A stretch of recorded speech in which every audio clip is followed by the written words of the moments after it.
warahmatullahi wabarakatuh. Bagaimana sebenarnya ini? Asasi manusia. Alhamdulillah. Citra 23 itu Bobi. Assalamualaikum warahmatullahi wabarakatuh. Halo Sobat GoPod, hari ini bersama saya Andi Nurul Istiqamah Bante yang akan memandu jalannya episode GoPod kali ini. Bersama saya juga telah hadir narasumber istimewa kita, Bapak Dr. Jaidinas Esos MSI. Apa kabar Bapak? Alhamdulillah baik. Assalamualaikum warahmatullahi wabarakatuh. Mungkin apa kesibukan akhir-akhir ini? Kesibukan akhir-akhir ini itu tiada hari tanpa pekerjaan. Bahkan aku boleh katakan tiada waktu tanpa pekerjaan. Jadi memang sebagai seorang birokrat, sebagai seorang akademisi, tiada hari tanpa kesibukannya Pak. Siap. Dan sekarang Bapak Jaidinas juga menjabat sebagai PLH Kepala Dinas Pemberdayaan Masyarakat dan Desa Provinsi Sulawesi Selatan. Tentu kesibukannya padat sekali Pak. Alhamdulillah. Nah teman-teman sekalian, hari ini kita akan membahas satu topik yang menarik, yaitu bagaimana kiprah generasi muda dalam upaya mewujudkan good governance. Bersama kita pahami bahwa sebagai generasi muda tentu kita memiliki peran yang sangat krusial, baik dalam mengawasi ataupun turut andil dalam mewujudkan tata kelola pemerintahan yang baik. Langsung saja mungkin Pak di pertanyaan pertama, apa yang dimaksud dengan good governance Pak? Iya, tentu sejumlah pakar, sejumlah ahli telah memberikan pendefinisian, pengertian dan makna daripada good governance. Good governance ini merupakan suatu konsep yang dimaksudkan bagaimana kekuatan daripada suatu keputusan politik dan pemerintahan itu dapat kita jadikan sebagai dasar di dalam menjalankan tugas-tugas pemerintahan yang tentu harus dapat dipertanggungjawabkan. Di mana kita harus mempertanggungjawabkannya tentu kepada yang memberikan kita amanah, dalam hal ini adalah rakyat dan seluruh publik yang menginginkan adanya suatu pelaksanaan pemerintahan yang jauh lebih baik. Jadi memang konsep good governance ini memiliki peran yang sangat penting dalam pembangunan negara ya Pak. Siap. Kalau dalam konteks Sulawesi Selatan ini Pak, bagaimana menurut Bapak penerapan good governance sekarang? Ya, good governance itu kan yang paling mendasar adalah bagaimana melibatkan seluruh stakeholders, terutama private sector dan pihak masyarakat di dalam proses pengambilan keputusan bersama dengan pemerintah. Dalam pelaksanaan pemerintahan itu tidak hanya dilakukan oleh pihak pemerintah semata, tapi ada tugas-tugas pemerintahan yang membutuhkan keterlibatan pihak lain. Ada beberapa tugas akan jauh lebih baik pelayanannya ketika dikelola oleh private sector dibandingkan dengan misalnya dikelola oleh kita sendiri. Jadi penting sekali memang kolaborasi dalam perwujudan good governance Pak. Sangat. Nah, bahkan ada perkembangan sekarang Dinda, itu kita tidak di good governance lagi, tapi kita sudah masuk di smart governance, yaitu pemerintahan yang cerdas, pemerintahan yang luar biasa profesional, dan pemerintahan yang libatkan seluruh stakeholders. Jadi tidak hanya sekedar bagaimana tiga pilar good governance, pemerintah, swasta, dan masyarakat, akan tetapi sudah mulai melibatkan juga bagaimana akademisi dan bagaimana dunia NGO dan media yang lain yang kita sering sebut dengan namanya pentahelix. Yang kedua, ada paradigma yang berbeda. Kita tidak boleh mengedepankan yang namanya persaingan antara satu dengan yang lain.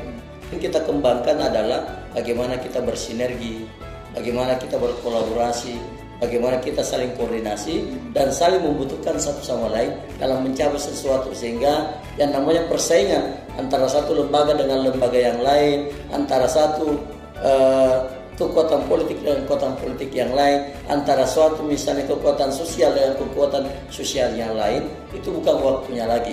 Sekarang waktunya kita menyatukan kekuatan itu untuk kepentingan bangsa dan negara. Kolaborasi berarti penting sekali, dan dari sudut pandang Bapak, bagaimana generasi muda bisa mengambil peran dalam perwujudan good governance ini?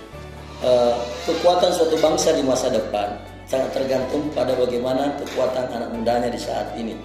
Oleh karena itu, yang paling diharapkan adalah bagaimana anak muda kita disiapkan dengan baik, bagaimana supaya ke depan dia betul-betul bisa menjadi generasi pelanjut yang baik. Misalnya kita lihat bagaimana di 2045 itu 1 abad Indonesia merdeka sebagai tahun emas. Nah, pada saat itu kita berharap Indonesia masuk salah satu negara besar, 4 terbesar di dunia ini, yang diharapkan mampu membuat suatu geliat-geliat yang luar biasa di masa depan. Indonesia nanti akan memiliki yang namanya bonus demografi. 60-65% penduduk kita pada saat itu adalah penduduk yang produktif. Usianya sangat mumpuni untuk menciptakan inovasi, usianya sangat mumpuni untuk melakukan kreasi, sehingga bangsa melihat bahwa ini kekuatan besar. Dan dunia internasional juga melihat bahwa Indonesia bahaya nanti pada saat itu kalau 65% bonus demografi ini dimanfaatkan dengan baik, disiapkan dari sekarang, maka ini merupakan kekuatan bangsa di masa depan. Tetapi sebaliknya, kalau bonus demografi ini tidak dikelola dari sekarang dengan baik, yang Anda katakan anak muda itu, maka bisa jadi ini merupakan persoalan bagi bangsa di masa depan. Saat ini, para pelaku-pelaku pembangunan harus mampu mempersiapkan generasi muda yang diharapkan menjadi pelaku-pelaku pembangunan di masa Indonesia Emas tahun 2045. Itu yang tantangan terberat saat ini. Makanya adik-adik sekalian di pemerintahan itu harus mampu betul-betul bagaimana Anda berkreasi, bagaimana Anda membuat suatu inovasi yang baik, bagaimana Anda bersinergi, berkolaborasi satu sama lain, menyatukan kekuatan yang ada untuk kepentingan bangsa di masa depan. Itulah baru generasi yang kuat untuk bangsa kita. Generasi emas, Pak. Itu baru generasi emas. Tapi sejauh ini apakah sudah ada strategi ataupun program yang dilakukan oleh pemerintah untuk mengikut sertakan generasi muda dalam perwujudan good governance? Ya, sebenarnya pemerintah punya keinginan untuk itu. Akan tetapi dalam suatu bangsa yang besar itu, pemerintah itu hanya fasilitator. Yang paling mendasar itu adalah generasi mudanya. Bagaimana pemerintah memfasilitasi anak mudanya dengan sejumlah talenta yang dimilikinya. Bagaimana pemerintah memfasilitasi anak mudanya dengan sejumlah potensi yang dimilikinya, sehingga akan muncul yang namanya misalnya petani-petani milenial, peternak-peternak milenial, kemudian para penggerak UMKM milenial. Nah, harus Anda masuk di dunia itu. Dunia swasta, dunia anak muda dan swasta harus bersama untuk itu. Menarik sekali, berarti ketika kita ingin menjadi generasi muda yang bisa berkontribusi untuk bangsa, kita harus berani mengeksplor banyak hal. Harus. Dan salah satu hal yang sekarang mendukung sekali proses eksplorasi generasi muda adalah perkembangan teknologi informasi dan komunikasi.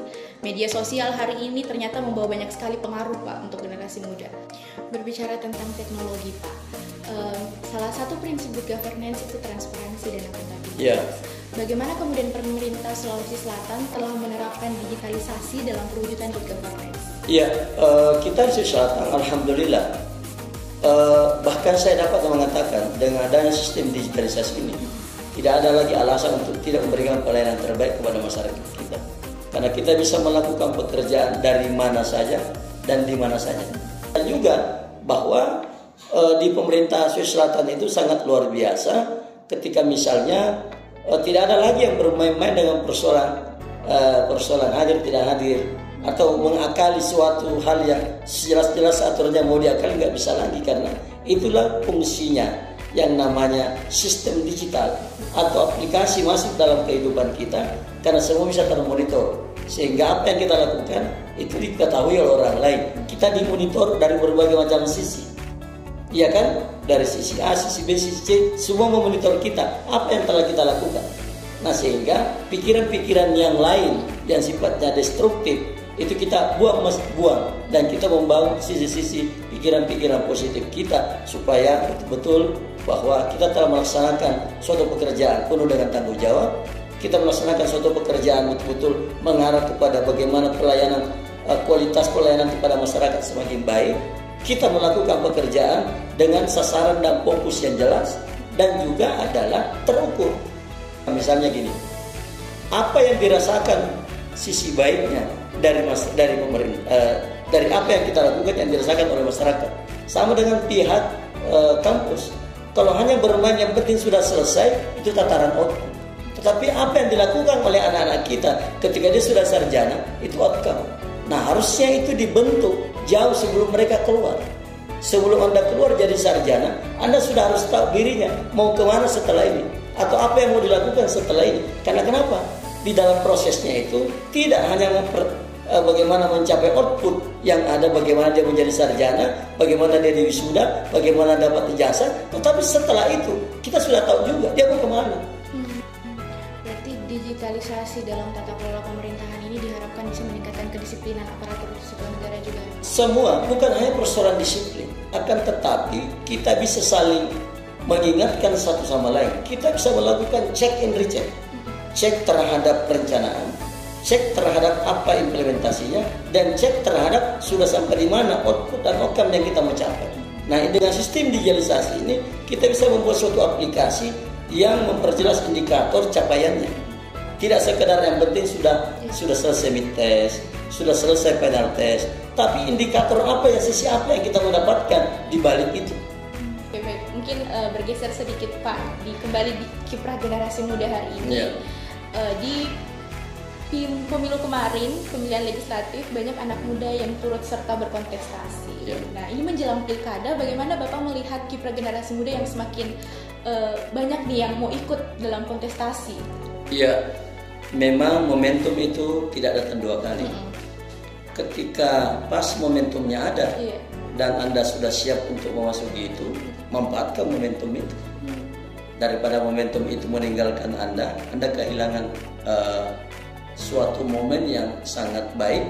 Dan saya sangat suka kalau generasi muda kita itu bisa tampil, karena terus terang begini, salah satu penyebab kegagalan reformasi itu ketika misalnya generasi muda mendorong adanya reformasi dengan sejumlah agenda, tetapi ketika agenda ini dilaksanakan, anak mudanya nggak ikut, sehingga tetap generasi lama yang melaksanakan agenda itu, sehingga memori yang muncul bukan memori baru, masih memori lama.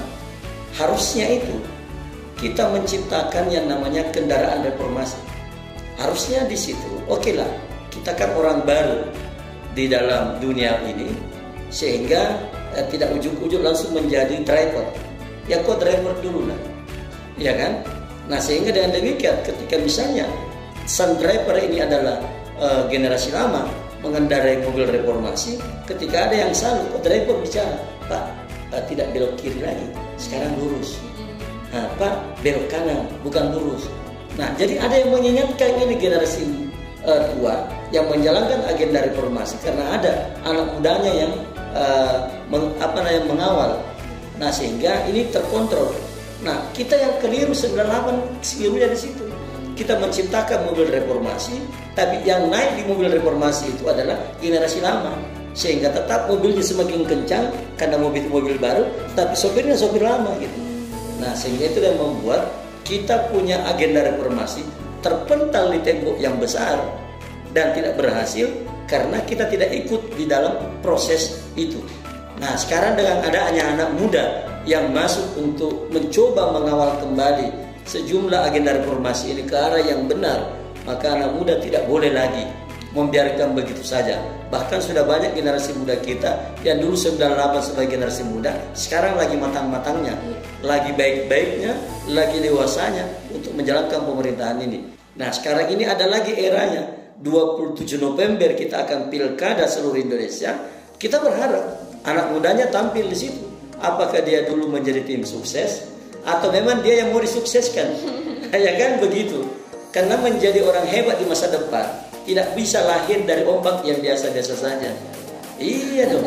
Semakin hebat seseorang itu berarti sudah mampu berhasil melewati sejumlah cobaan ombak yang luar biasa tinggi. Nah, kalau kita sudah terbiasa berselancar di ombak yang liku-liku kehidupan ini, maka irama ombak dan naik turunnya ombak itu justru itu bagian dari kehidupan yang memang kita suka kalau ada tantangan itu. Justru kita kadang-kadang terbiasa di ombak yang menantang, maka nantinya ke depan ombak apapun juga justru itu semakin indah kita lihat untuk berselancar jauh lebih baik. Dan seperti itu para peselancar itu. Jadi jangan harap akan menjadi generasi muda yang hebat di masa depan tanpa melalui proses yang ujian yang luar biasa. Betul. Nah, itu yang harus kita harapkan. Nah, disinilah kita harapkan generasi muda kita di saat ini itu bagaimana memperkuat modal sosialnya, hubungan silaturahminya sesama anak muda, bagaimana mereka saling menghormati yang tua dan menyayangi yang masih muda. Kan nanti naik balihonya. Apa modal sosial Anda sehingga Anda berani menaikkan baliho? Ketika misalnya Anda mau menaikkan bendera, begitu naik bendera Anda, baliho Anda, orang mengatakan ini yang lama ditunggu anak muda ini. Iya kan? Jangan nanti, wah ini kan hanya karena bapaknya, ini hanya karena keluarganya, bukan karena dirinya. Nah, apa yang Anda lakukan hari ini itu adalah bagian yang luar biasa di dalam mencari sejumlah anak muda yang baik, dalam mencari sejumlah pikiran-pikiran yang baik yang diharapkan bisa menginspirasi Anda atau yang bisa diharapkan menjadi inspiring bagi Anda di dalam menata hal yang lebih baik di masa depan. Anak pemerintahan itu kreatif dong, anak pemerintahan itu inovatif dong, anak pemerintahan itu terbaik di antara yang lain. Nah, harusnya itu yang kita lakukan. Untuk misalnya ya, ini hanya sekedar memberi inspiring aja ya, bukan untuk riaknya, ya kan? Saya masih SMP sudah aktif di OSIS. Setelah itu masuk dalam suatu ikatan pelajar Muhammadiyah anak-anak begitu. Kemudian berikutnya saya menjadi generasi pencinta masjid. Nah, kemudian kami masuk di AMPI. Kami masuk misalnya di KMPI Sulawesi Selatan, ya kan, sebagai wakil ketua. Saya sampai di tingkat nasional. Saya seperti itu. Setelah itu saya aktif lagi di berbagai lembaga-lembaga yang lain. Itu bagian daripada upaya untuk bagaimana membekali dulu diri dengan sejumlah modal sosial yang nantinya akan menjadi ukuran atau indikator bagi orang dalam melihat saya layak atau tidak layak itu. Nah, ke depan ini orang akan melihat siapa lo, apa kelebihanmu, ya dibandingkan yang lain. Apa yang saya bisa harapkan dari Anda untuk mengembangkan kami punya lembaga. Berarti generasi muda sekarang ini sekali lagi dipesankan oleh Pak Jayadi untuk harus berani mengeksplor gitu. Harus tidak boleh tidak. Modal sosial kita mulai dari sekarang. Ya, makanya kampus itu harus mampu menciptakan atau memfasilitasi mahasiswa untuk berkreasi sesuai dengan potensi yang ada pada dirinya. Dengan prinsip plan, do, check. Rencanakan dengan baik apa yang harus dilakukan, kerjakan sesuai dengan apa yang telah direncanakan, sambil kita ngecek apakah yang kita rencanakan ini dan yang kita kerjakan ini sesuai dengan target yang dicapai atau enggak. Sejauh mana perencanaan ini itu betul-betul bisa dilaksanakan atau tidak. Jangan sampai perencanaannya sangat baik tetapi do-nya itu tidak seperti apa yang direncanakan. Sehingga plan, do, check harus seperti itu. Jadi sempat tadi disinggung juga terkait organisasi ya Pak. Ya. Penting itu sebagai mahasiswa, sebagai generasi muda untuk terlibat dalam berbagai kegiatan lembaga mahasiswaan, organisasi. Nah, dari Pak Jayadi sendiri bagaimana melihat peran organisasi pemuda, lembaga kemahasiswaan dalam mendukung perwujudan good governance baik tingkat lokal maupun nasional? Ya, dunia organisasi atau kelembagaan itu adalah masa yang menurut saya untuk menyempurnakan status kita sebagai anak bangsa. Tidak sempurna dirimu sebagai mahasiswa kalau Anda tidak ikut berlembaga. Itu yang harus Anda camkan. Tidak sempurna kehidupan Anda sebagai mahasiswa kalau Anda tidak terlibat dalam lembaga. Sebagai contoh misalnya ya, ini lagi-lagi bukan riaknya. Itu kelompok studi kajian ilmu pemerintahan, KOSKIP namanya. Itu ide dan gagasan saya. Dan saya lah ketua pertamanya. Saya ketua sekarang. Walah, ini namanya regenerasi. Ini namanya regenerasi. Nah, di kajian inilah kami membuat kelompok studi kajian pemerintahan pas di pelataran di belakangnya PIS3. Disitulah lahir itu ini KOSKIP. Situ lahir di KOSKIP. Nah, di situ kemudian dilakukan pemilihan ketua. Calonnya pada saat itu ada 2. Saya bersama dengan almarhum Ishak Iskandar. Alhamdulillah pada saat itu saya menang tanpa ada yang merasa terluka. Dan apa yang kami lakukan dulu itu bagaimana menaklukkan gedung pertemuan ilmiah, bagaimana berita kita masuk di koran, dan kami lakukan itu. KOSKIP melakukan acara, melakukan sejumlah kegiatan, dan di tempat yang ilmiah kita lakukan. Yang kedua, hasil pertemuan ilmiah ini harus diketahui oleh publik bahwa betul-betul KOSKIP hadir. Bagaimana caranya? Kami membuat berita, kami undang wartawan, kemudian bertukar wawancara, dan itu di halaman pertama. Nah, itu namanya mengkreasi sesuatu supaya orang tahu organisasi ini ada karena ada kegiatannya. Bukan organisasi ini hadir tapi orang tidak tahu apa pekerjaannya, apa yang dilakukannya. Nah, Koskip lahir untuk membuat suatu kegiatan dan meyakinkan orang sebagai bentuk pertanggungjawaban kepada publik bahwa ini loh kami hadir dan ini kegiatan gua. Biasa sekali. Mungkin ini terakhir Pak, saya meminta closing statement dan juga pesan-pesan untuk generasi muda untuk mau terlibat dalam perwujudan good governance di Indonesia.